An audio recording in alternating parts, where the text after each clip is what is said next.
height of the 18th century, the most glorious kingdom in Europe would face a mighty foe, the power of its own people.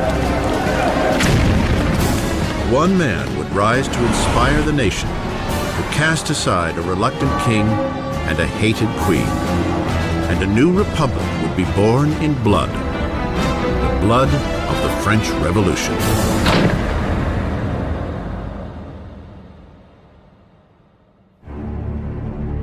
(1794), France's Conciergerie prison, an impenetrable fortress on the banks of the Seine River. Dank, rat-infested, it is known as Death's Antechamber. Inside, the voice of a young nation is about to be silenced.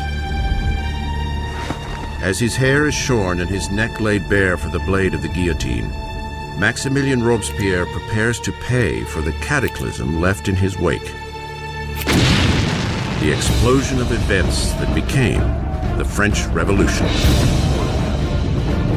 The French Revolution is this extraordinary moment when people began to believe that you could actually recreate almost everything in a society, that you could not only change the politics, the institutions, but you could change human nature itself through political action. The French Revolution really does constitute the crossroads of the modern world where everything begins to turn in a different direction. The revolution saw a feudal land turn its back on aristocratic tradition and chart a violent new course for the future.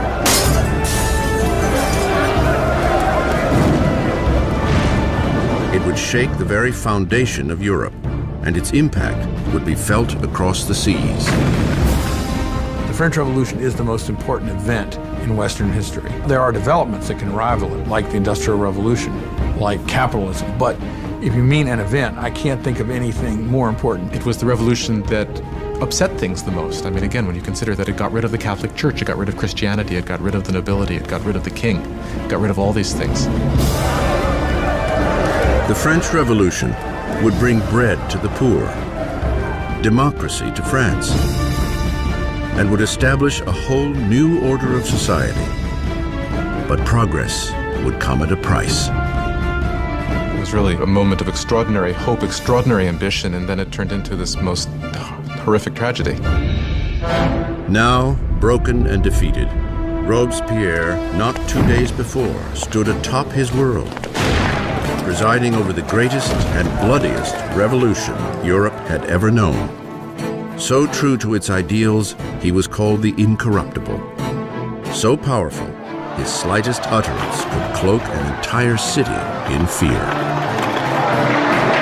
A master orator, Robespierre's words were his weapon. Now, silenced by a bullet to the jaw, he awaits the same swift and brutal end he has brought down upon so many others. The revolution is about to eat its own.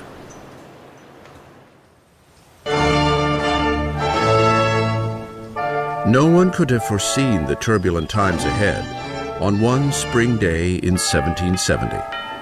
The Chateau of Versailles fills to its gilded rafters with the glittering crowds of the royal court. Completed in 1682, Versailles was the crowning masterpiece of King Louis XIV. To put some distance between himself and his subjects, Louis XIV transplanted the capital of France to this small town 12 miles west of Paris, where he had built the most magnificent palace in all of Europe. For nearly 100 years, it has been the seat of the nation's unwavering monarchy. And today, it is host to a very important wedding. King Louis XV's grandson, Prince Louis Capet, next in line for the throne, is about to take a bride. Just 15 years old on the eve of his wedding, Louis Capet is bashful and hesitant, with few of the characteristics expected of a future king, much less a husband. Louis was this pudgy, shy, painfully inadequate 15-year-old with absolutely no social graces at all. Louis XV's mistress, Madame du Barry, called him a fat, ill-bred boy. Basically, he was just a schlub. It was very hard for Louis to come to decisions. He dithered incessantly. He was always ready to be persuaded by the last person he had talked to. Again, those are usually not considered good leadership qualities. Louis's marriage is a political union between Austria's royal family, the Habsburgs, and his own, the Bourbons. The wedding symbolizes the end of an ancient rivalry and the beginning of new regional ties. The young bride-to-be arrives in France, a wide-eyed and pretty 14-year-old girl, Marie Antoinette. Marie Antoinette is an Archduchess of Austria. She's the youngest daughter of the Empress Maria Theresa. And she comes to France as part of a marriage deal which represents a great reversal of alliances whereby for the first time in living memory, France and Austria become allies rather than enemies. Marie comes to France as a political gesture, but as a teenager, she has little interest in political affairs. Well, when Marie Antoinette came to Versailles, she was very young. She didn't know a great deal about the country she was coming to. She didn't know about the customs. She didn't know about the court. She was certainly a headstrong girl, a very lively girl, but she was still a girl. When Marie Antoinette comes to Versailles, she is just a teenager. She is blonde with blue eyes. She is pretty, and she likes being attractive to people. And she comes with the intention of winning over her husband and her new family. On the night of the wedding, there is an ominous storm. But inside, the grandeur of the ceremony lights up the palace as the newlyweds make their way to the royal bedroom. In an age-old ceremony to encourage the conception of an heir, the king's courtiers are present as the awkward young couple is revealed in the marriage bed for the first time. The crowd is delighted and expectations are high. But once the curtains are drawn, it's clear that an heir will not be so easily produced. Louis was not only not interested in ruling, Louis wasn't particularly interested in loving either, and he paid her no attention on the first nights or even further into their marriage. Many years will pass before the marriage is finally consummated. The lack of an heir will soon spark gossip all across the kingdom that will continue to plague the couple for years to come. The grand wedding gala continues for days. But outside the gates of Versailles, there is hardly cause for celebration.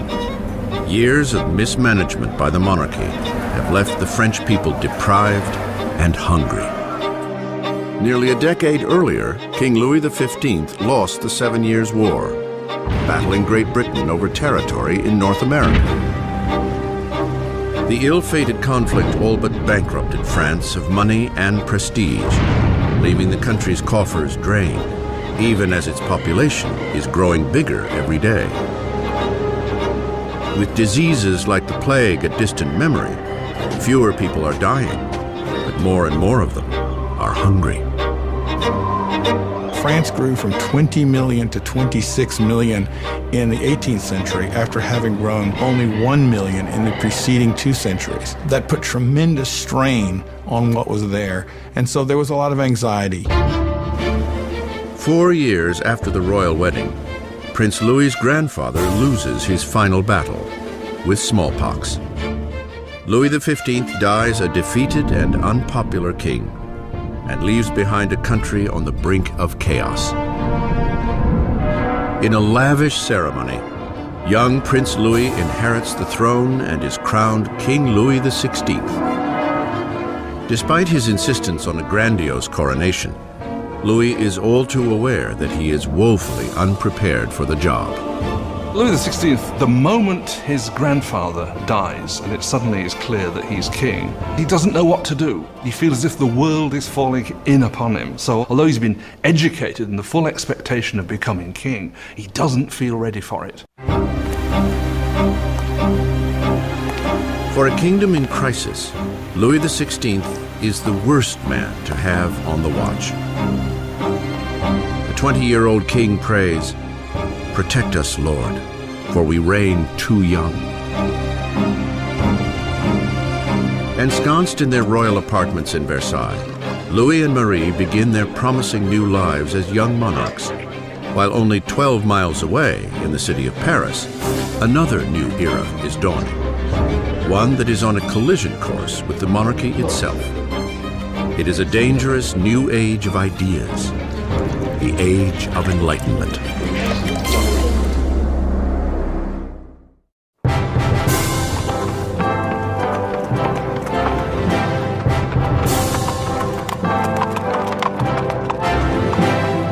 As the royal carriage approaches the esteemed Louis le Grand College, crowds gather for a glimpse of grandeur.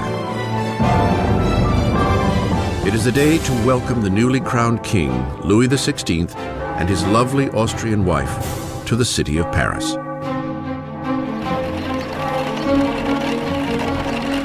And at the head of the welcome party is a promising young law student, Maximilien Robespierre. When Robespierre was a schoolboy, the king visited the college and Robespierre gave a Latin address to the king. So he actually spoke to Louis XVI when he was a teenager. As Robespierre respectfully delivers his Latin soliloquy, the king hardly notices the boy. But years later, their fates will again intertwine under very different, much darker circumstances.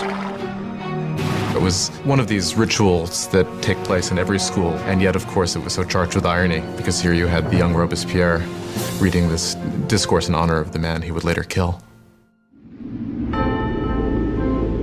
For now, the welcome is warm and the flattery sincere. The visit from the royals may have won the hearts of the people, but their minds are leaning increasingly in an entirely different direction. Since the Middle Ages, European society had been broken into three distinct classes, dictated by birth.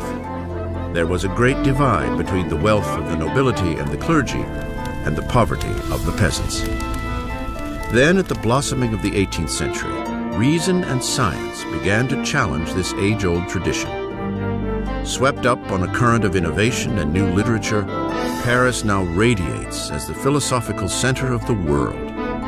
The city pulses with a great flourishing of knowledge, a shining beacon of possibility. It is the age of enlightenment. The Enlightenment is a movement which says don't trust authority, don't trust anything that you've been told by anybody else at all. Think it out for yourself, test it for yourself. In old regime Europe, you were told what to think. You were given information from above by your rulers, by your priests. And so the idea that you could map out all of human knowledge and then have access to it was revolutionary. In elite salons across Paris, aristocrats gather to discuss Enlightenment authors and the burgeoning age of reason.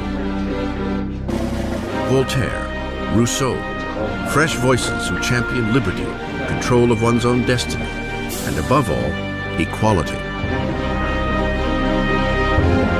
The passion for this new literature is highest among the upper class, but as Enlightenment ideas take root at all levels of society, the drive for equality will begin to threaten the aristocratic way of life.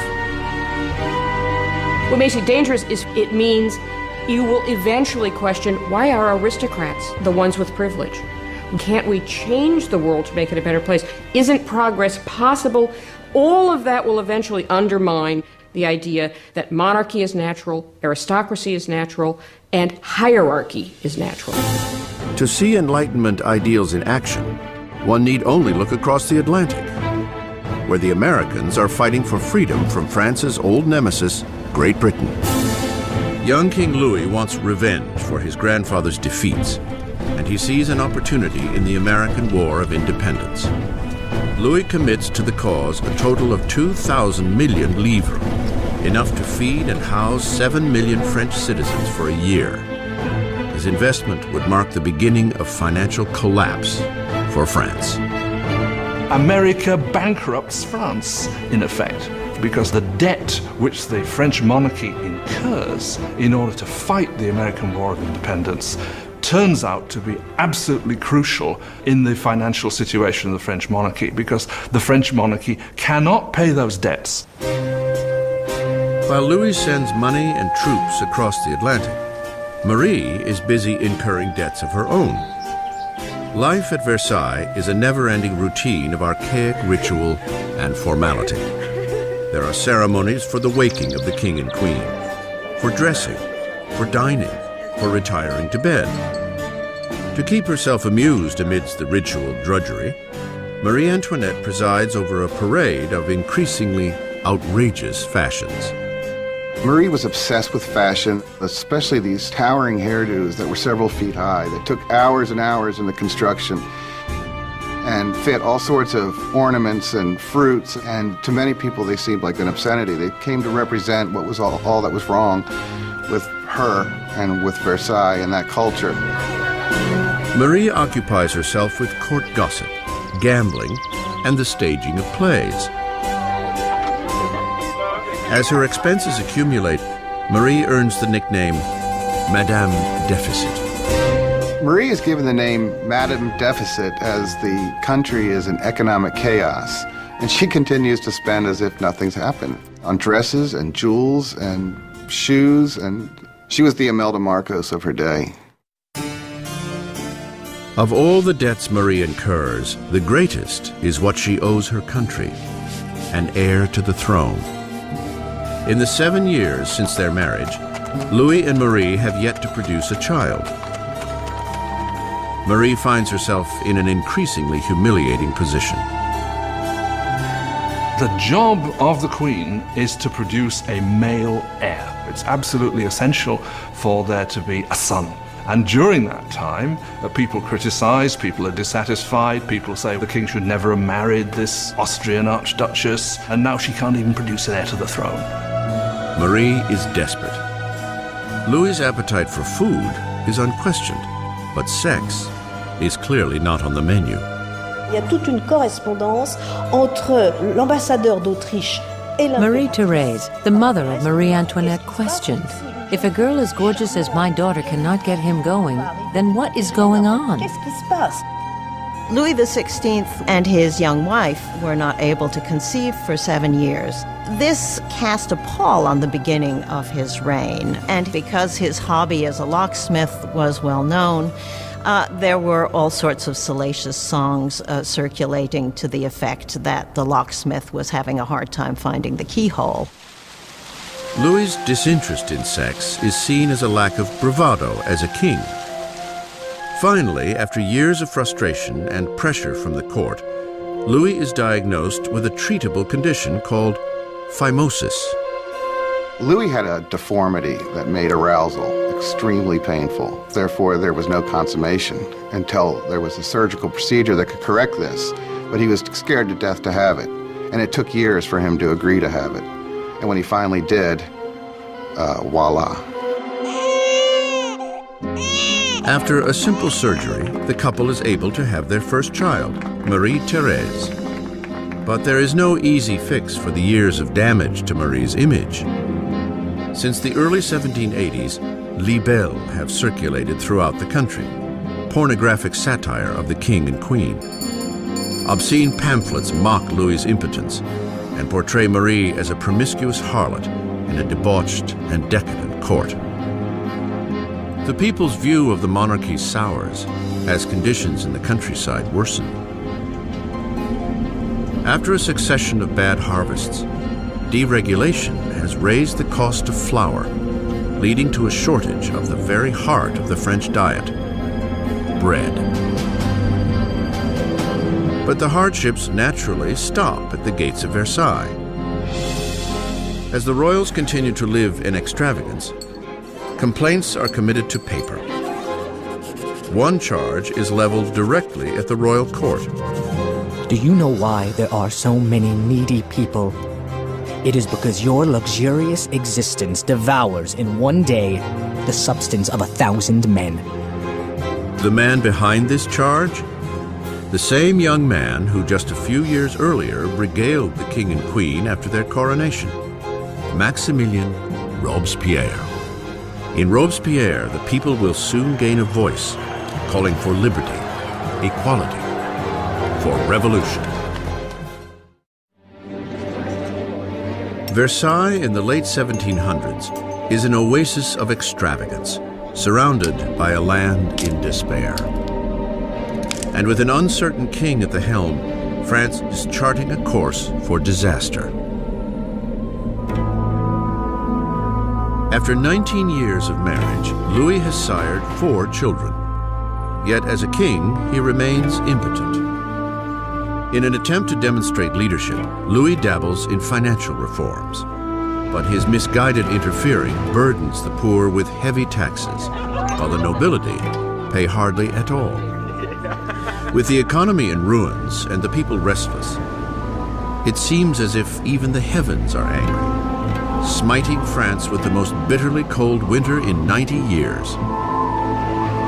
If ever God intervened to make a situation worse, the summer of 1788 and the spring of 1789 is a moment when that happens. By the summer of 1788, you already have a burgeoning political crisis, and it's developing against a background of very serious food shortage. For the people of France in the 18th century, flour is the essence of life itself. Bread, the measure of existence. Most ordinary people in France ate at least 2 pounds a day of bread. Bread was all important. Its price was immediately felt by everyone. If the price doubled, you were in big trouble. Under Louis's financial mismanagement, the cost of flour skyrockets. Sparse food supplies are hoarded. And the cost of a loaf of bread soon equals a month's earnings.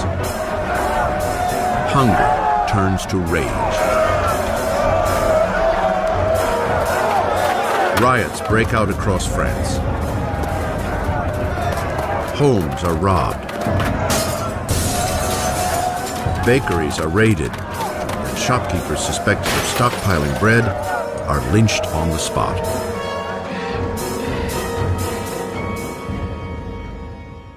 With the economy in shambles, the banks force Louis to hire a finance minister, Jacques Necker. An enlightened thinker, Necker is popular with the people in a way that Louis can only envy. Jacques Necker was undoubtedly the most popular minister throughout the spring of '89 because he's taken the line publicly in his writings that the government's duty is to make sure that there is enough bread and grain for everybody.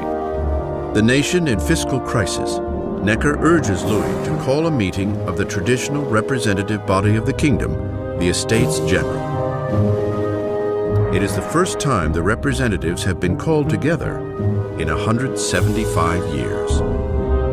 France was politically organized in something called the estates. The first estate was the clergy, the second estate was the nobility, and the third estate was everyone else.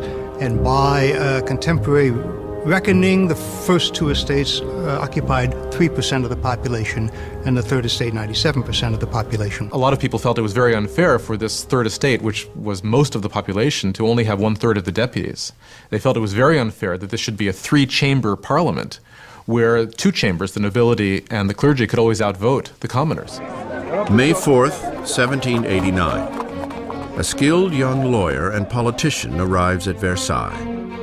Maximilien Robespierre comes to stand before the Estates General as a deputy to fight for a fair voice for the people he represents, the Third Estate. An orphan from the provinces, Robespierre had risen to academic prominence on a prestigious scholarship, becoming an eloquent speaker, prim in appearance, with never a hair nor a phrase out of place. Back home in the small town of Arras, the Enlightenment ideas he had absorbed in the salons of Paris found a powerful voice as he became a hometown lawyer for the downtrodden. By the time he went back and started to practice as a lawyer, he was reading very widely in the Enlightenment. And Robespierre was someone who, when he was practicing law in Arras, tried to actually bring the ideas of the Enlightenment into the cases he was fighting. At the Estates General, Robespierre and his colleagues are demanding that the nobility and clergy pay taxes, but Louis feels increasingly threatened by the growing radicalism of the Third Estate. Then, on June 20th, after a 6-week deadlock, the deputies arrive to find that they are being silenced. On June 20th, when the deputies come to their meeting and find the doors locked, they suspect a plot. They move next door to what we call a tennis court, which was really a handball court, and gather together and swear they will not stop meeting until they have a new constitution. The deputies declare themselves a new National Assembly, the true representatives of the people of France. The tennis court oath is one of these great symbolic moments in the history of the French Revolution. You had these people assembled in this great open space of the tennis court, raising their arms in this sort of quasi-Roman salute. And for the National Assembly, this was a moment when they realized something of their power and their dignity and saw that they really could defy France's king. In one revolutionary stand of defiance, the National Assembly is born. It will be a communion of voices from around the country, a parliamentary body enacting the people's will. But wresting power from the king would not be so easy as signing a simple proclamation. All of these early victories that take place at Versailles are largely paper victories, and they have no teeth to back them up. And the fear that takes over the deputies at Versailles as we approach mid-July is that the king is gathering his forces to disperse them, to overthrow them. By early July, 30,000 of the king's troops are taking positions around Paris. To defend themselves, the people form a new National Guard. Rioters raid Paris's armories and make away with over 28,000 muskets. The only thing missing is gunpowder, and the people know just where to get it. In the center of Paris, there looms a massive stone dungeon, notorious as a symbol of feudal rule, the Bastille. The prison houses the city's stores of gunpowder and is legendary as a den of torture and unspeakable deaths. The Bastille had been the great symbol of royal despotism, the great symbol of the kings of France running beyond the just limits of their own power, a symbol of horror for the people of France. Amidst the rioting, there is a stunning outrage.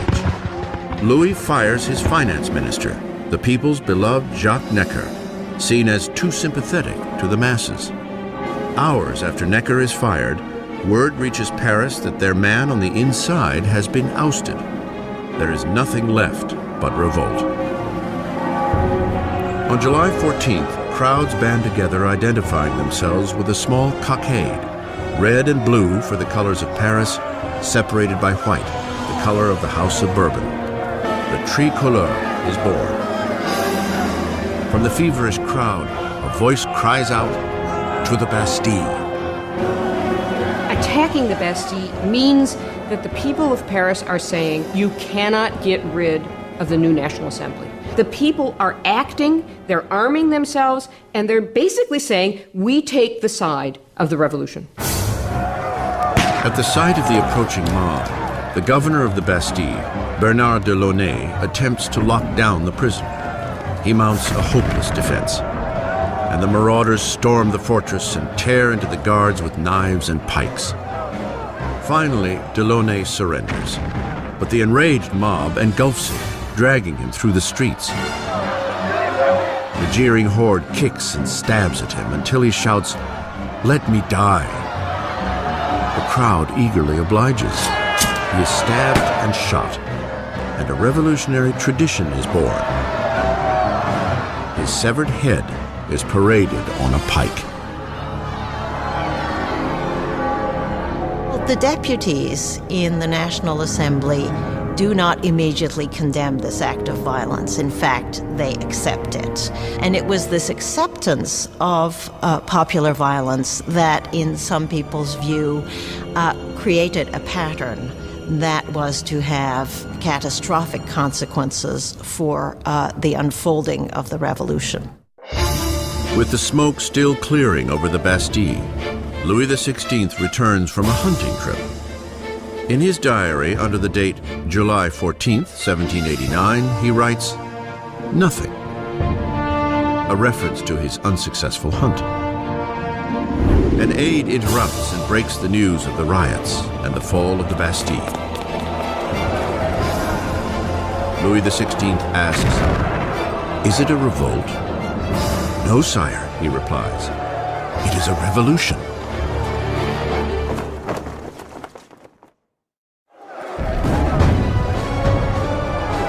Victory at the Bastille unleashes the irrepressible torrent of revolution.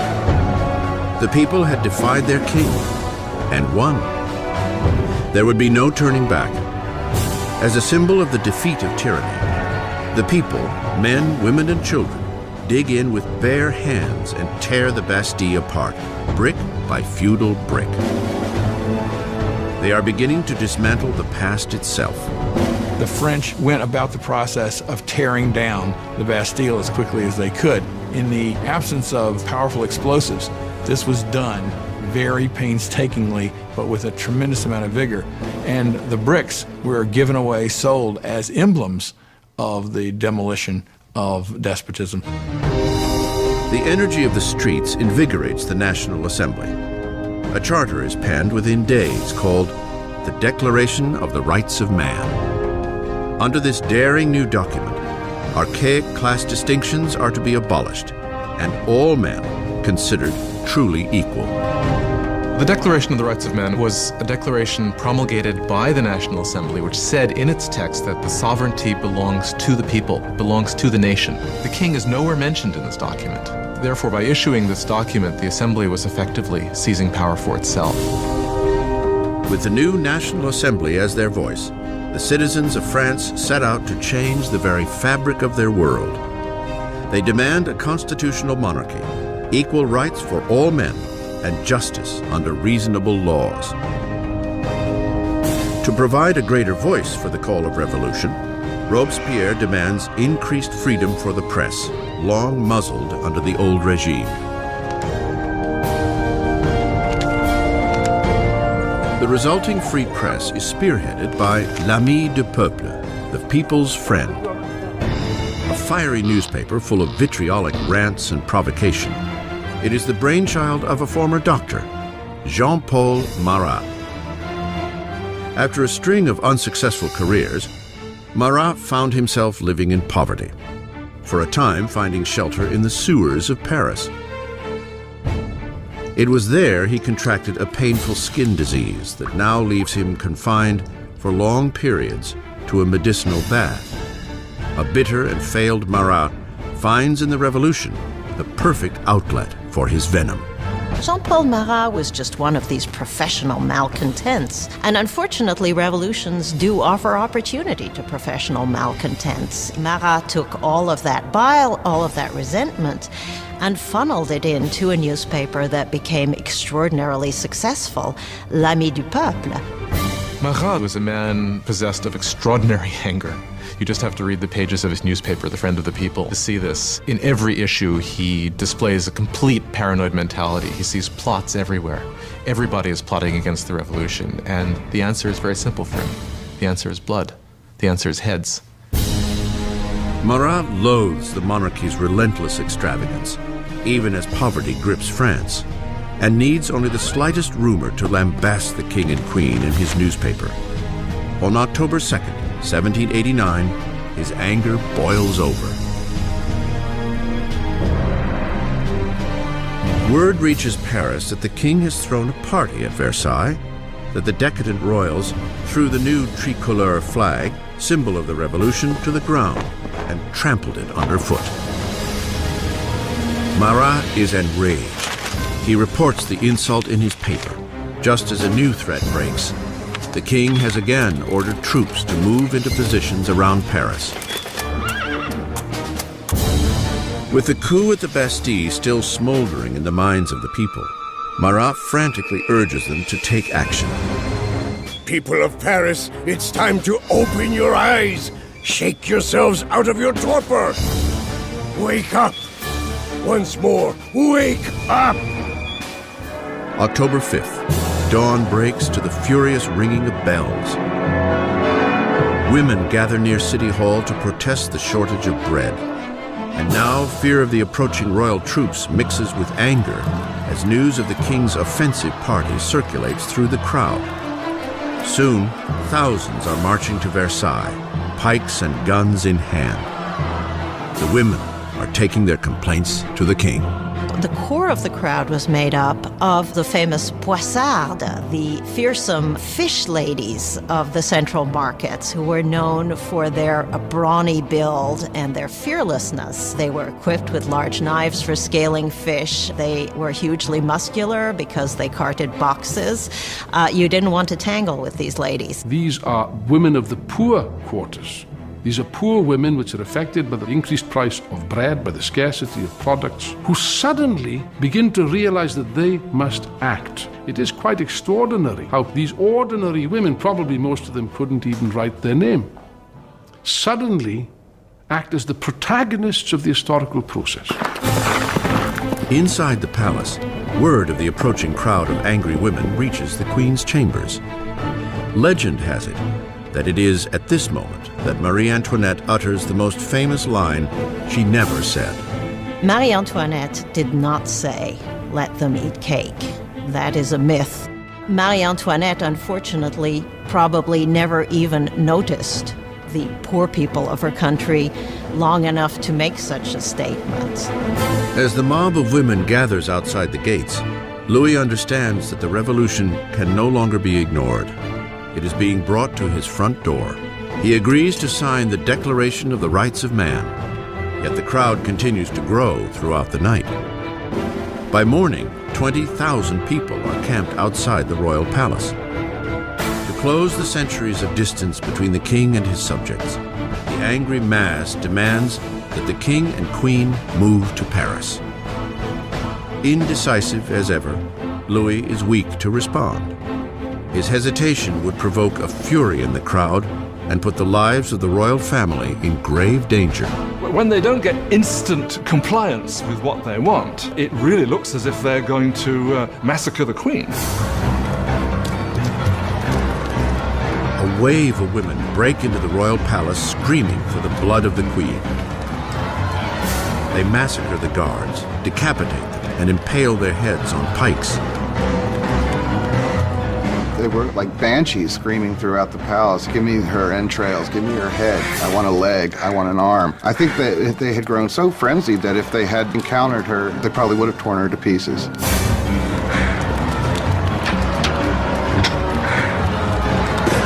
Terrified for her life, Marie escapes to Louis's apartments only moments before the women break into her chambers and tear her bed to shreds. The king and queen are now at the mercy of the mob, and what the mob wants is a little attention from their king. The only way the women can be pacified is for the royal family to agree to go to Paris, because once they're there in Paris, then they can ultimately be made to do what the people of Paris want. They march 60,000 strong, leaving Versailles with carts and wagons overflowing with flour from the king's storehouses, flanking the royal carriage all the way to Paris.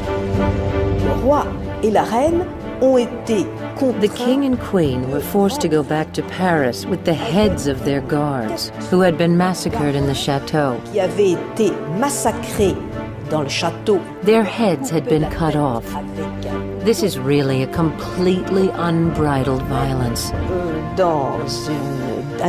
The heads were then made up with makeup and paraded at the head of the cortege, with the king and queen following. Devant la voiture du roi et de la reine.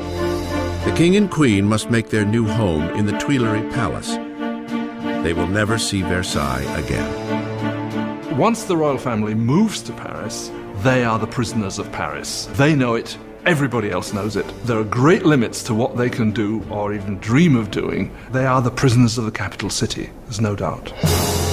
Versailles is abandoned, and the assembly moves to Paris. Power is now with the people. France will have democracy, new laws, and a remarkable and unforgiving form of justice will make its debut on the revolutionary stage. the guillotine.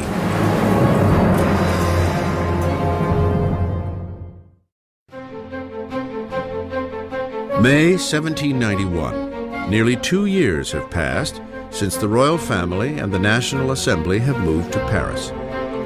Robespierre appears frequently at the Assembly and at the Jacobin Club, a debating society named for the former Jacobin monastery where they gather. Now, words are the very core of the revolution, and Robespierre speaks with an unfailing moral compass. His true north is always the people. He soon earns the nickname, the Incorruptible. France is now a constitutional monarchy, the king forced to share power with the revolutionaries in the Assembly.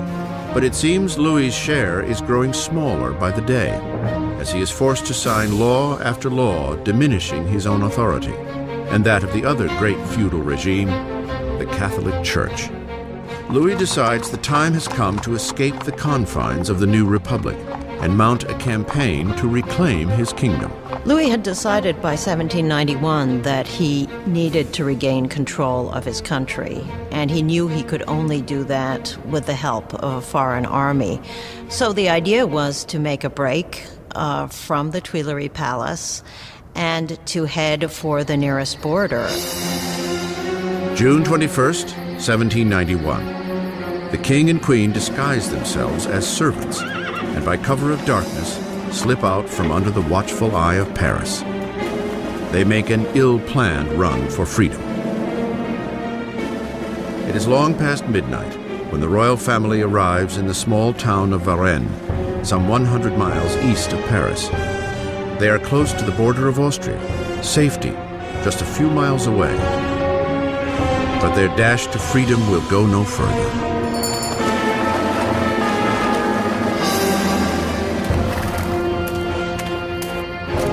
Rumors of the royals' journey have preceded them to Varennes. A town official stops the carriage, demanding their passports.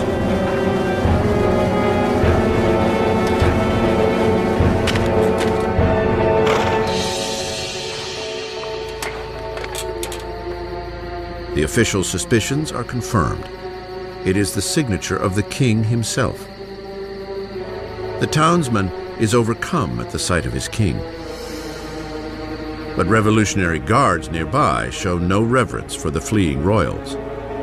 He keeps hoping that people will recognize him and there will be a kind of rebellion in his favor. And much to his horror and surprise, they are not ecstatic to recognize him. They see him as escaping, and basically he's arrested and taken back to Paris. The idea that the monarch had tried to abandon his people was psychologically catastrophic. That event really broke the bond between Louis and his subjects. Now they had not only a king who was superfluous, they had a king who was obviously a traitor as well. With the royal family official turncoats to the revolution, power shifts from Louis, now a prisoner king, to the revolutionaries at the Assembly. At the very heart of the young revolutionary government is Robespierre. He shines at the podium, calling for liberty, equality, and fraternity. He demands universal suffrage and an end to slavery in the French West Indies. And most passionately, he rails against the death penalty, because in the new age of enlightenment, Robespierre wants to discard all remnants of the medieval past. Europe had inherited a macabre repertoire of execution techniques from the Dark Ages. Unremittingly cruel deaths by drawing and quartering, hanging, drowning, and burning at the stake. Well, under the old regime, there was a whole panoply of very gruesome punishments, and decapitation was punishment reserved for the nobility. And one of the things that the revolution wanted from the start was to have everybody equal in death. They wanted symbolically to have the same punishment available for anyone. Despite Robespierre's opposition, a new killing machine takes center stage in Paris. Physician-inventor Joseph Ignace Guillotin devises a ruthless beheading machine, turning old-fashioned decapitation into a humanitarian experience.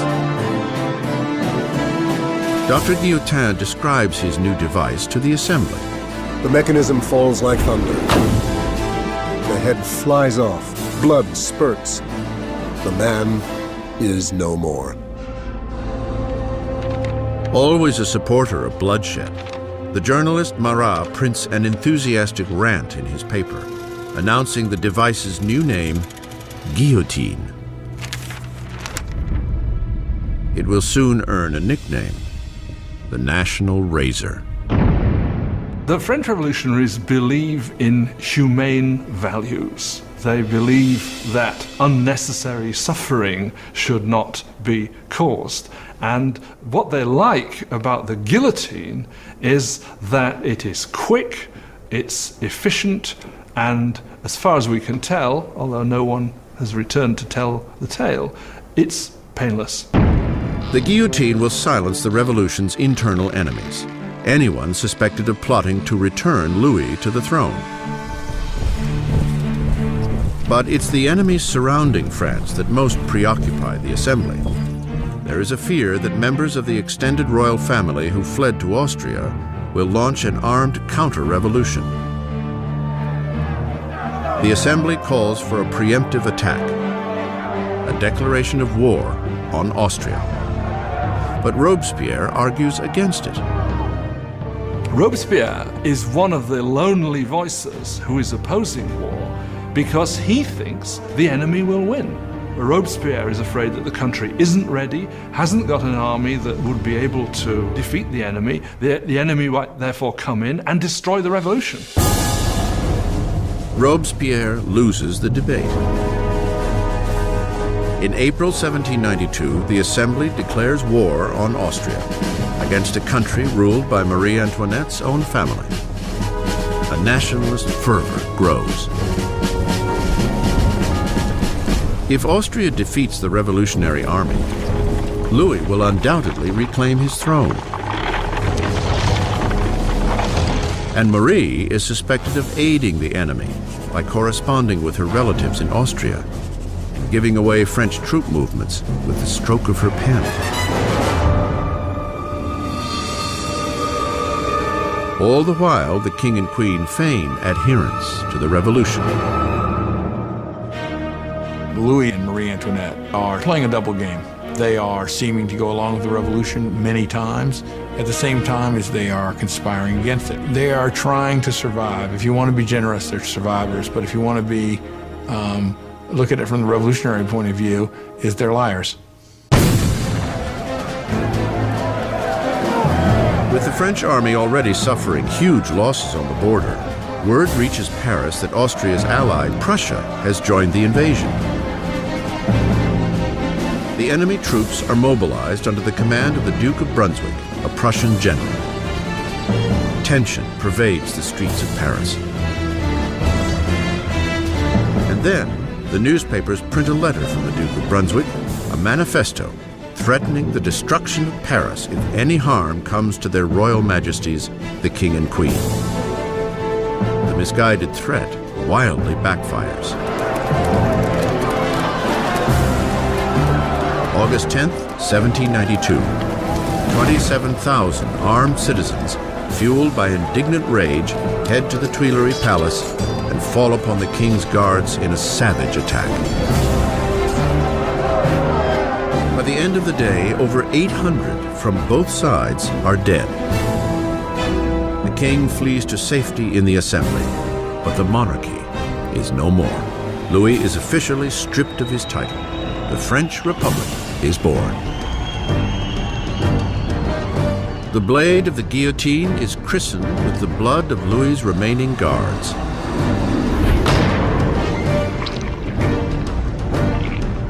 And Robespierre, once a staunch opponent of the death penalty, has had a change of heart. The birth of the new republic can only begin with the death of a king. Dr. Guillotin's chilling new device hangs over Paris like a warning. penalty for defying revolutionary law and order. Freshly christened with the blood of the king's guards, it will soon put an end to the king himself. By August 1792, with the king deposed and the royal families secluded in the Temple prison, Robespierre and his Jacobins are locked in a battle with the moderates of the Assembly, the Girondins, for control of the national government. And on the streets of Paris, a new political movement takes hold. As a symbol of their rejection of aristocratic tradition, ordinary citizens refuse to wear the knee breeches or culotte of the aristocrats. They call themselves the sans-culottes, those without knee pants. The sans-culottes considered themselves the true people of France. They were not the poorest of the poor. They tended to be fairly well-off artisans, shopkeepers, people like that. But they were people who at least claimed to work with their hands. Not wearing the breeches, not wearing the culotte for the sans-culotte was simply symbolism of being not an aristocrat, being an ordinary man of the people. The sans-culottes seize control of Paris's city government, while the Jacobins and Girondins steer the rest of the country from the National Assembly, now called the Convention. The Convention struggles with the command of the beleaguered French army, which is swiftly losing ground to Austria and Prussia. While fighting back incursions at the border, the revolutionary government cracks down on enemies within, royalist traitors who might deliver Paris into the hands of the invaders. More than 1,000 people are arrested and herded into prison. Priests, journalists, ordinary men and women. Robespierre concentrates on the internal crisis. But his friend, the Minister of Justice, Georges Danton, motivates men young and old to join the war on the frontier. He is gregarious and loud, everything that Robespierre is not. Soon, Danton's name is heard throughout Paris.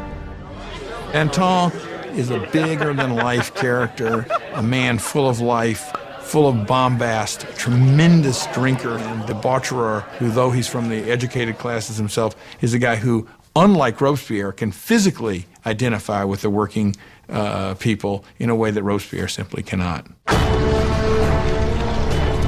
As the enemy closes in, Danton's fiery rhetoric mobilizes the people, inspiring many to take to the battlefront. At one of the moments of greatest peril for the revolution, the Austrian and Prussian armies are invading. He gets up in front of the people of Paris and shouts, "De l'audace, encore de l'audace, toujours de l'audace, et la patrie est sauvée." Boldness, more boldness, forever boldness, and the fatherland is saved. He's really one of the people who manages to rally the country against the invader. It's an extraordinary moment. With so many able-bodied men leaving for the front, Paris is left defenseless, its jails bursting with political prisoners. An unsettling fear floods the city. The growing mass of prisoners may be impossible to contain. Marat puts out a bloodthirsty call for revolutionary citizens to descend upon the prisons and slaughter all inside. The foreign armies were advancing on Paris. Had they linked up in Paris with these bitter enemies of the revolutionaries in the prisons, of course, then the results would have been fairly horrific from the standpoint of the people. In the first week of September, disastrous news arrives from the front. Prussia has taken Verdun, a town on the road to Paris. The enemy is now just miles away. The fear gripping Paris explodes. The sans-culottes break into the prisons and unleash a furious assault on the city's inmates. They will leave no traitor alive. And the sans-culottes went to the prisons, particularly the prisons where refractory priests were being held, where nobles were being held, where political prisoners were being held, and they started carrying out their own impromptu trials that were very short and that very often simply ended with slaughter. Women are raped and brutalized, priests disemboweled, aristocrats hacked to pieces. In a primeval slaughter, more than 1,600 are left dead in a matter of days. When word of the September massacres spreads throughout Europe, enemies of the revolution are sickened.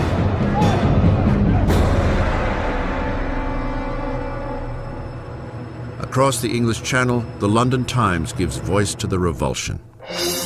Are these the rights of man? Is this the liberty of human nature? The most savage, four-footed tyrants that range unexplored Africa rise superior to these two-legged Parisian animals. The revolution has taken an inalterable turn. Even Robespierre understands that things have gone too far, that the people cannot manage the revolution on their own. They need guidance, an iron hand. And with the power of his words, the incorruptible rises to the forefront as the man who will guide the revolution. Robespierre had once pushed for a constitutional monarchy. Now he believes there is no longer room for the king. A momentous decision is made. France will put its own king on trial. With the verdict a foregone conclusion, the only debate left is punishment. The moderates, the Girondins, call for sparing Louis's life, which isolates them in the convention. The Girondins really crystallized as a faction in the convention over the debate over the king, because they, while they certainly wanted a republic, they were less sure that the king should actually have to die. But the Girondins are outnumbered by the Jacobin call for blood. Why did the Jacobins want to kill the king? I think they wanted to kill the king because, as Robespierre brilliantly said, you have to kill the king so the revolution can live. If the king is right, then the revolution is wrong. In any system there had ever been, there's only one penalty for treason, and that is death. So in this sense, if the king is guilty of betraying the country in a time of war, then the argument is that he must suffer the death of a traitor. On January 20th, 1793, Louis XVI is declared guilty. The sentence is read. The king must die. That evening, Louis is briefly reunited with his family. Calm in the face of their tears, he promises to return the next morning to say a final goodbye. He will not. He cannot bear his family's anguish and must not weaken on the way to the guillotine. The next morning, a closed carriage brings Louis to the scaffold. And he stoically makes his way to the blade.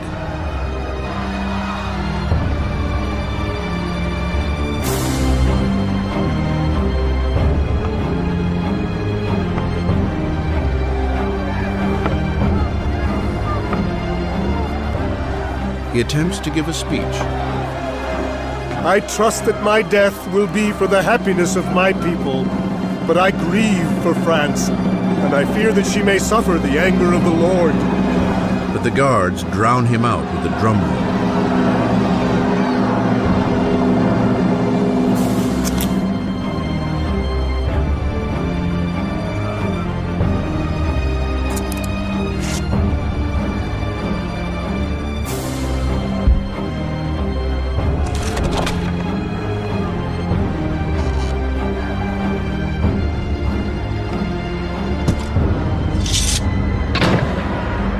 At 10:22 a.m., the man who once was king is no more.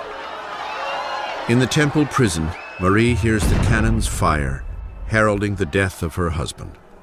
She collapses in despair. The king's blood is spilt, the revolutionaries victorious. But the enemies of the revolution will soon claim a victory of their own. Their target? The man who is calling for so many heads to roll, Jean-Paul Marat.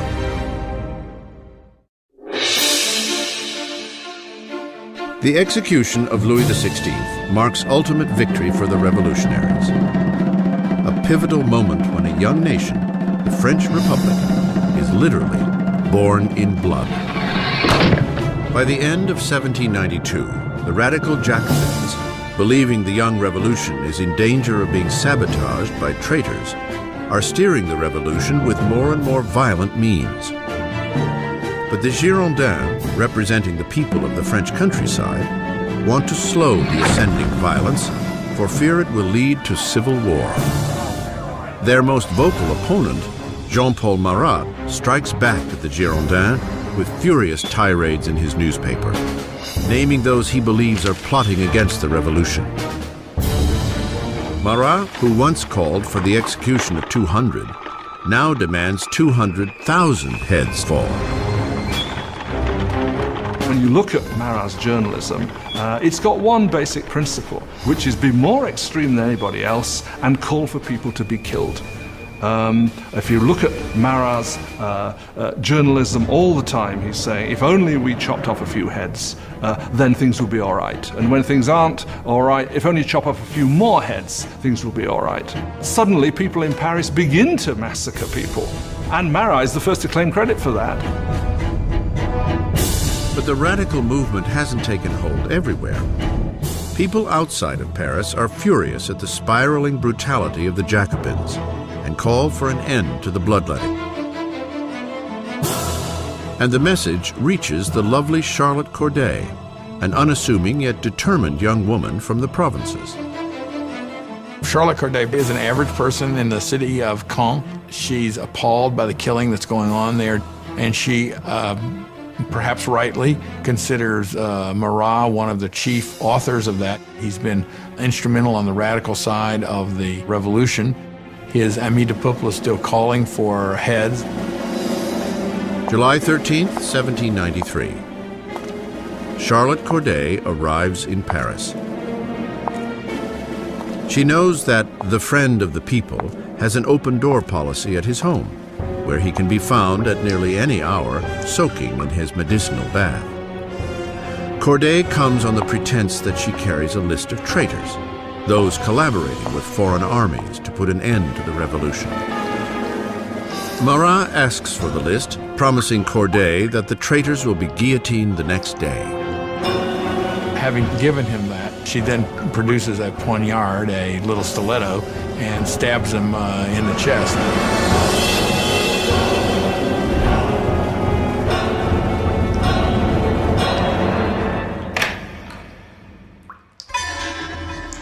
The so-called friend of the people dies instantly. The angry voice of his newspaper silenced.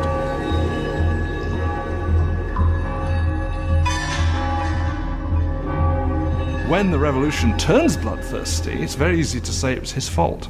And that, of course, is what those who hated him or feared him did say, and that's one of the reasons why Charlotte Corday actually murders him in 1793, because she regards him as responsible for many of the bloody atrocities that have actually occurred. Corday makes no attempt to escape. At her trial, she is unrepentant. What did you expect to achieve in assassinating Marat? Peace. Now that he's dead, peace will return to my country. Charlotte Corday is swiftly executed, and her dream of peace dies along with her.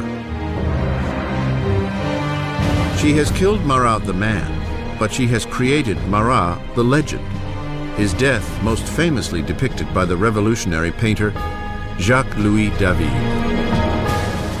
He became a martyr. He became a kind of almost religious figure. You had people offering up prayers that went, "Heart of Jesus, Heart of Marat." You had these scenes at his funeral where the bathtub in which he was murdered was sort of put up on the altar, almost as if it was a kind of crucifix. If you look at David's painting of Marat's death, Marat's body is draped in precisely the same way as the body of Christ is depicted in classic representations of the Pietà, the descent from the cross. So clearly there's an identification of Marat with Christ, with Marat representing the new kind of God of the radical republic. Robespierre is envious of the adoration lavished upon Marat. But ever the pragmatist, he turns his attention to pressing matters at hand. Because though Marat is dead, there are still others calling for blood, royal blood. The Conciergerie, death's dark antechamber. 8 months after the execution of her husband, and just days after the killing of Charlotte Corday, Marie Antoinette is jailed here in a hideous cell, utterly alone. One of the worst things that happens to Marie after the execution of Louis is her children are ripped away from her. Her children were the most important thing to her, and she knew that her son was going to be subjected to terrible abuse to make him forget that he was ever royal by these revolutionaries. And it turns out she was right. It only took a couple years after her son died of terrible neglect and abuse. The once vain Marie Antoinette is 38 years old, but the revolution has aged her beyond her years. Marie Antoinette had been a very pretty woman, elegant, until the revolution. From 1788-89, she got thinner, her hair went white. She abandoned all her coquetry and her pretty things. She became emaciated. When she arrived for her trial, she was unrecognizable. On October 15th, Marie is put on trial, accused of high treason and depleting the national treasury. The little evidence offered is salacious and vengeful rumor. A final charge is added to the list. She is accused of incest with her son. At this, Marie stands to defend herself.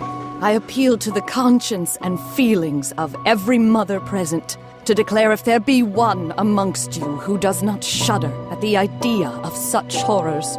And at that moment there was a change in the mood, because all the women felt they were implicated, and they realized they had gone too far with these accusations. In a moment of public sympathy, Marie hopes she will be deported to Austria. But her hopes are dashed when the sentence is handed down. She is to meet the same fate as her husband. Marie Antoinette was, in a sense, doomed from the start. She was the symbol of this Austrian alliance that had proved disastrous for France. She was, along with her husband, a laughingstock because of the apparent sexual failure of their marriage. And she was a symbol of court culture at a time when people were coming to see the court culture itself as something completely corrupt and terrible for the country. So for all of these reasons, she was hated like no queen of France had ever been hated before. She was loathed, she was reviled. From her cell, Marie writes a final letter, bidding farewell to her children and family, promising to be brave. Her long gray hair is cut in preparation for the blade.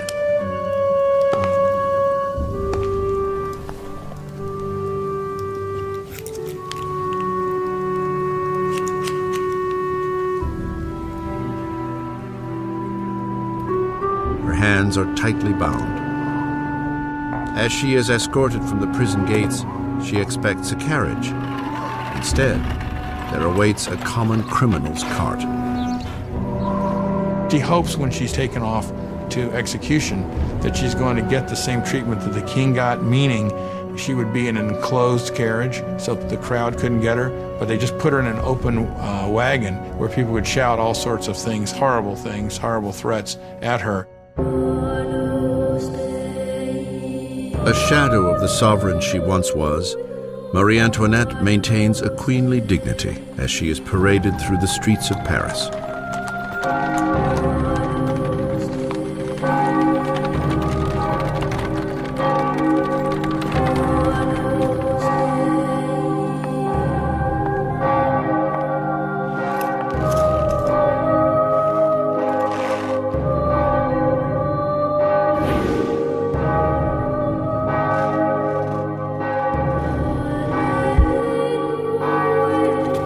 Her name and the charges against her are read out.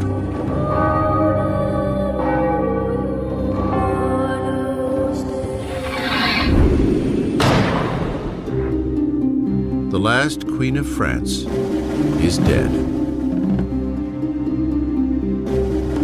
Several days later, following countless more executions, a member of the National Convention notes the pointless waste of life as one after another of his colleagues are lost to the guillotine. The revolution is like Saturn, devouring its own children, he says. Danton sniffs. Revolutions, my friend, cannot be made with rose water. The bloodshed has only just begun.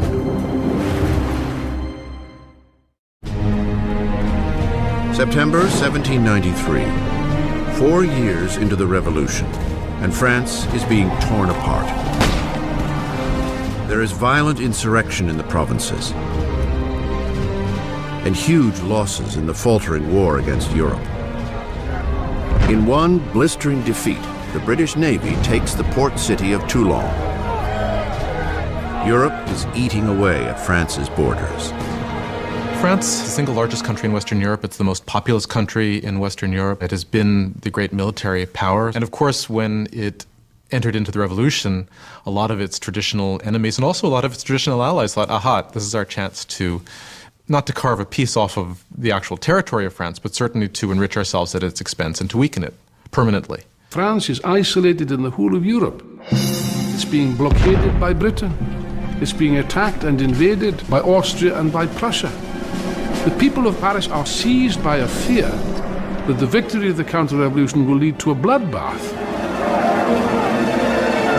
Danton and Robespierre, the star orators of the convention, realize that they must boldly strike out to save the revolution. They convince their colleagues to institute a menacing new form of martial law. It is time for all Frenchmen to enjoy sacred equality. It is time to impose this equality by signal acts of justice upon traitors and conspirators. Make terror the order of the day. Thus begins a new chapter in the revolution, a period of violent repression called the Terror. In a remarkable reversal, the revolutionaries suspend the new constitution and all the rights it was to guarantee. Police spies scatter throughout the country. Anyone suspected of counter-revolutionary activity is rounded up, quickly tried, and sent to the national razor. The Reign of Terror was conceived as an emergency government. What they understood by terror was striking terror into the hearts of the enemies of the Republic, so that they would be either scared straight, as it were, or arrested and disposed of. The slightest suspicion can send anyone to the scaffold. Politicians who say a kind word of the defunct monarchy. Anyone who uses the formal monsieur or madame instead of the new form of address, citizen. The air is fraught with paranoia. Neighbors denounce neighbors. The incessant rolling of the death carts rattles through the streets of Paris. Execution is absolutely hanging over people's heads in the sense that we know in Paris there are police spies, and there are quite a few police spies everywhere, standing in bread lines, listening to what the women are saying, and turning them in if they don't like what they hear. You could be turned in not just for complaining about the high price of bread, but you could be turned in supposedly even for not being enthusiastic enough about where things were going and the successes of the revolution. So just about anything that would stand out for commentary could get you into trouble. The convention sets up a revolutionary tribunal, expediting trials and executions with ruthless efficiency. To consolidate power, they form a 12-man council and call it the Committee of Public Safety. Ultimately, power had to be delegated to a smaller group, and that group became the Committee of Public Safety. Ultimately, it became 12 people who really ruled France as a kind of collective dictatorship. With his masterful words and revolutionary vision, Robespierre soon emerges as the committee's fiercest guiding voice. And that voice is calling for more blood. One of the paradoxes in Robespierre's political life is that he very early on is a passionate opponent of the death penalty. And of course, this is thrown back in his face later when he becomes an equally passionate proponent of terror and the guillotine. He never particularly responds to that except to say, well, times have changed. The revolution has hardened Robespierre. Once an impassioned supporter of a free press, he now reinstates censorship, a vestige of the old regime. And with the church already under attack, Robespierre stands idly by as one of the most radical revolutionaries. Jacques-René Hébert proposes a new agenda: de-Christianization. When the crisis of the war and internal rebellion is at its height, people begin to say the root of all the problem is priests, is religion. And what we've got to do, if we're ever going to be safe against the enemies of revolution, is destroy the power of the Catholic Church. Superstition, fanaticism, that's what religion's all about, and therefore what we have to do is stamp out this whole thing entirely. Streets carrying the word saint are renamed. Religious icons are destroyed and replaced with tributes to the new saint, Marat. The church came to seem simply the enemy to the radical revolutionaries. Churches and cathedrals are simply stripped of their altars. Stained glass is smashed, statues are smashed, the wealth of the churches is simply carted off. Of course, for European opinion, this was something even more shocking than the death of the king. Not even the Christian calendar is spared. Years are numbered no longer from the birth of Christ, but from September 1792, the overthrow of the monarchy. It is now year 1. Months are renamed according to the seasons. July becomes Thermidor, April, Floréal. Months are broken into 3 weeks of 10 days each. The revolutionary calendar was certainly designed as a kind of weapon against Christianity, against Christian belief. Of course, by having a 10-day week, you'd no longer have Sundays, so people wouldn't even know what day Sunday was anymore. That's what they hoped. The terror spreads across France. Insurrections are put down with a vicious, unrelenting cruelty. In the city of Lyon, where counter-revolutionaries are gaining ground, the Committee of Public Safety sets a brutal example.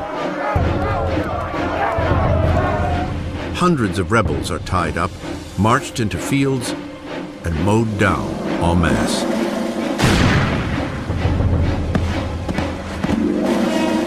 A region called the Vendée, in the west of France, has also become a counter-revolutionary stronghold. Rebels and priests are tied together and packed onto boats that are then mercilessly sunk. Up to 100,000 people are killed in the Vendée alone. In Paris, the blade falls at an ever more frantic pace.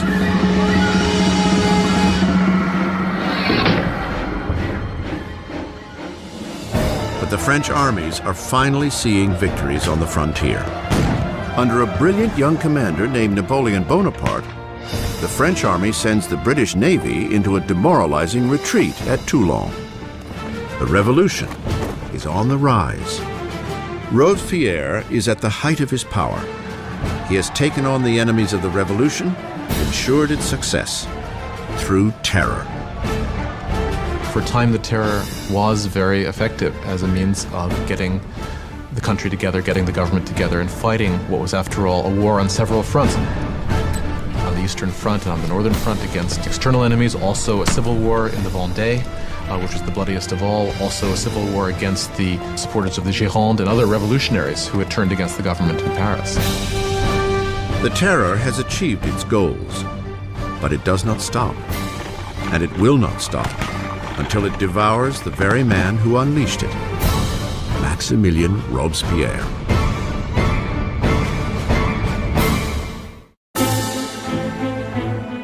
With the blood of the terror, Maximilien Robespierre has rescued the revolution. An invigorated army is repelling attacks at the border, and internal dissent has been all but quashed.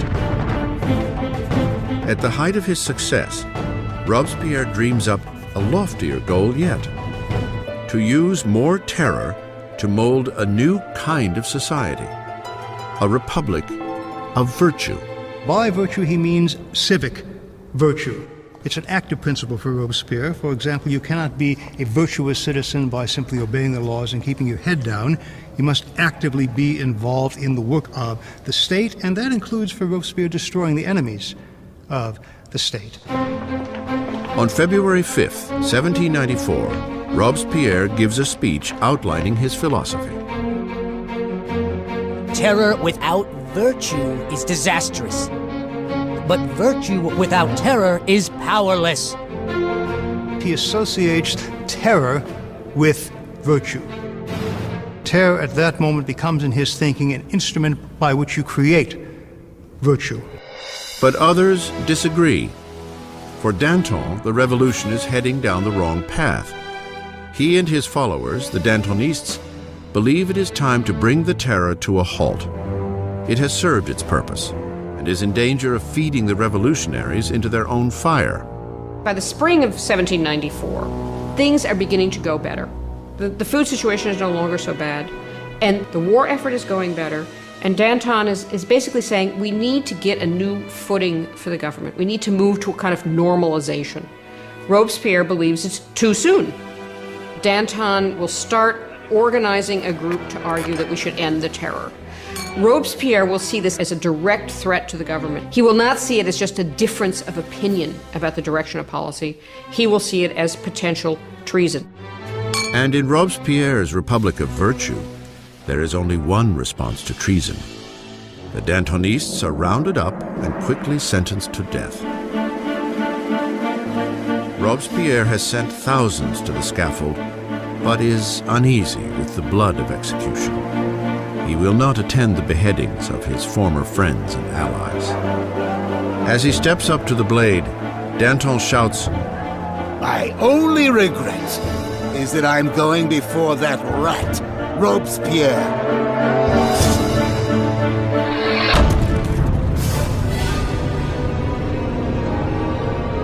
With the Dantonists out of the way, Robespierre launches France into an even bloodier, more horrifying period. The Great Terror. The Great Terror is the name given to the last phase of the terror in the spring of 1794 into the summer of 1794. It's the period at which the tempo of executions really starts to increase, at which the atmosphere of paranoia, particularly in Paris, but really across the country, starts to increase exponentially. You can track the number of executions until it's up to almost 800 per month in Paris, towards the end even more. Paris's executioner is busier than ever. But on June 6, 1794, the roll of the carts comes to a halt. The guillotine hangs silent. Robespierre has declared a new religious holiday, the Festival of the Supreme Being. He wants to replace the old Catholic god with a new one, the goddess of reason. One thing about Robespierre is that he never supported these atheist policies. He believed that people needed a divinity to believe in. And he helped sponsor this cult that was called the Cult of the Supreme Being, with this extraordinary tableau in Paris in, I believe it was June of 1794, which had choirs of people dressed in white singing. You had this kind of papier-mâché mountain that was built in the center of Paris. And then at the critical moment of the ceremony, you had Robespierre himself sort of emerging on the top of this mountain, clad in a toga, and marching down. And I think at this moment, a lot of people felt, all right, who does he really think he is? Does he think he's God here? Does he think he's the king? As the Great Terror spirals on, Robespierre's colleagues see the Festival of the Supreme Being as his departure from the realm of reality. There are those who think that Robespierre really has reached so extreme and so unreasonable a position that he can't turn back, that his fanaticism has somehow overtaken him, and there are those who think he's just gone nuts. Once again, Robespierre's suspicions turn to those closest at hand. On June 27th, now the 9th of Thermidor, he appears before the convention and delivers a speech of threats. It is the last speech he will ever give. Robespierre makes a tactical error. He comes in and announces that he has a new list of enemies of the Republic, but he won't give the list. Therefore, everyone is afraid they might be on the list, and when he comes back the next day to give the list, he is arrested before he can speak. An unexpected chorus of voices shouts Robespierre down. He is stunned into silence. The deputies declare him an outlaw and immediately remove him from the convention. Robespierre and several of his associates are taken to City Hall, where they remain under watch for the night. Shots ring out in the early morning. Guards race to the second floor. They fling the doors open to a grisly scene. One of Robespierre's allies has thrown himself from the window. Another has taken a pistol to his head. And Robespierre is found semi-conscious with a bullet wound to the face, his jaw shattered from an apparent suicide attempt. Robespierre spends his last hours on the table of the Committee of Public Safety, in the very room where he had piloted the Terror to its hideously bloody peak. As he is ridiculed and insulted by his former colleagues, Robespierre is unable to respond. The Grand Master of Oratory has been silenced. In the Conciergerie, where the last Queen of France had preceded him, Robespierre is prepared for the national razor. His cellmate, the revolutionary Saint-Just, points to a painting of the rights of man and declares, "At least we did that." Robespierre had spearheaded a revolution and changed the face of France. He had reordered society and engineered a bloody and tyrannical system to ensure its success. But he was destined to be one of its final victims. It turns out that there is a great deal of enthusiasm for ending the terror. Nobody can figure out how to do it. And what turns out to be the case is that the only thing that will end the terror, and apparently the only thing they can all agree upon, is the fall of Robespierre. On July 27, 1794, the guillotine comes down on the incorruptible. And the last blood of the terror is shed. The terror dies with Robespierre, but the revolution does not. The rights of man, democracy, the new republic, the accomplishments of the revolution would far outlive any of the revolutionaries themselves. France would enter a period of uncertainty, frozen between fear of another terror, or worse yet, a return to the oppressive monarchy that preceded it. 5 stagnant years would pass before power once again consolidated in the hands of a single man, Napoleon Bonaparte. Historians disagree over the end of the revolution. Some believe it died with the rise of Napoleon. Others maintain that the revolution lived on into the 19th century and beyond. The revolution was the first and enduring model of a people taking its destiny in its own hands. The idea that the subjects of the oldest, the most established, the most glorious monarchy in Europe could decide to completely rewrite their history was something that had extraordinary resonance. The revolution tore apart the old feudal fabric of Europe and forever changed the course of Western civilization. The question raised by the French Revolution is how much violence is justified in achieving a better society?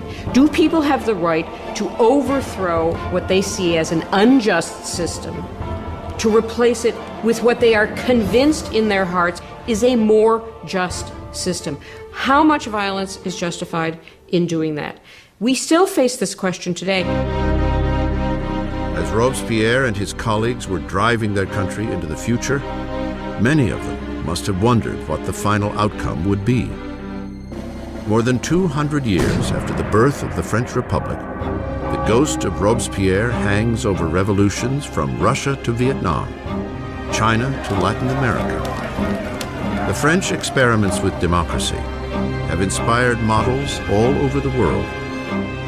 Wherever tyranny takes root, the cry for justice is eternal, for liberty, equality, fraternity, for revolution.